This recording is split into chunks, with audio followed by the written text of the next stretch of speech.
Hello everybody, Phil Cardwell coming to you again from the backyard here in Mesa, Arizona. I'm on the 5th green complex, just practicing some bunker shots. The bunker, well, it's super hot outside again today.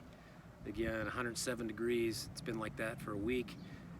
Super low humidity this time of year, we're at like 10-11%, so you can imagine how firm the golf course is. Fairways are, they're like tabletops. Greens, same way. Bunkers are super firm. And that's a whole different ball of wax when it comes to super firm bunkers versus super soft bunkers. I think better players prefer the bunkers a little firm, but these are a little extreme. So it requires a little different technique than softer bunkers. As a whole, the firmer the bunker, the faster the ball comes out. When the bunkers are super soft, that's actually for professional golfers when bunkers are the most difficult, because it takes a lot of speed to make the ball go very far. The ball seems to just puff out much slower. It's actually a little easier for the higher handicap golfer because of their impact conditions versus the pros. But these are beyond firm. So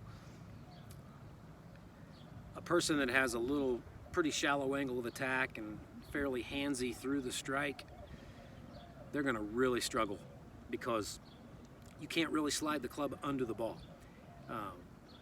Sand's more like packed dirt. So when it's like that, you actually have to create the sand. So to me, the shot feels way more sting the stand and stop, bam, like that, versus whoosh, big long follow through.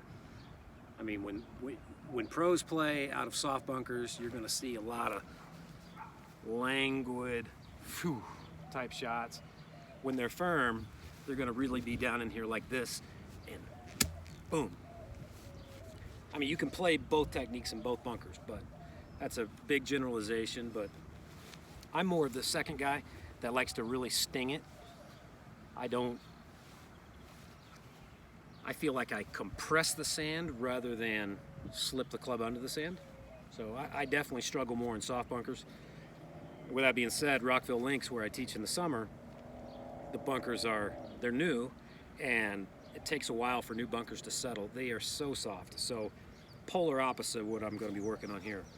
But just like last time, I'm going to take a couple practice swings, which, by the way, is probably the best way you can practice your bunkers.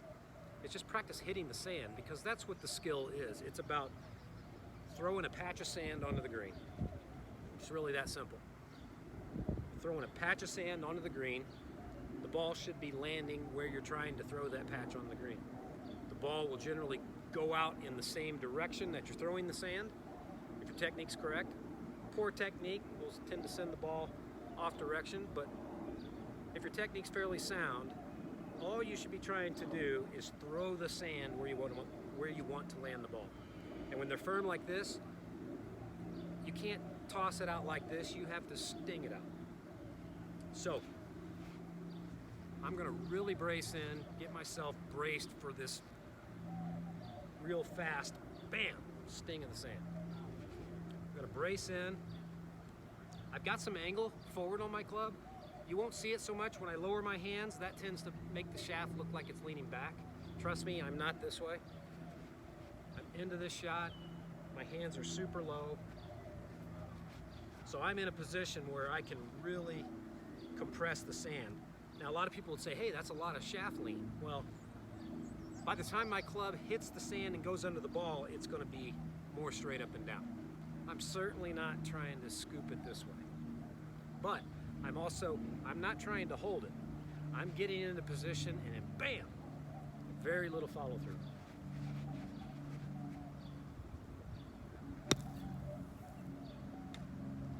Good thing that one bounced off the pin, but that is hard.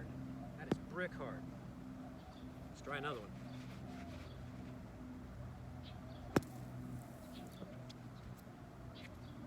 There we go. bracing in, lowering my hands, but I am definitely stinging the sand with a lot of shaft angle. And then letting that shaft angle go. Very little follow through. Watch this again. I'm gonna compress the sand out of the bunker. Boom. You see the sand flying. If I took a wishy-washy swing at it, it'd be like taking a spoon and bouncing it on a table. I hope this helps you.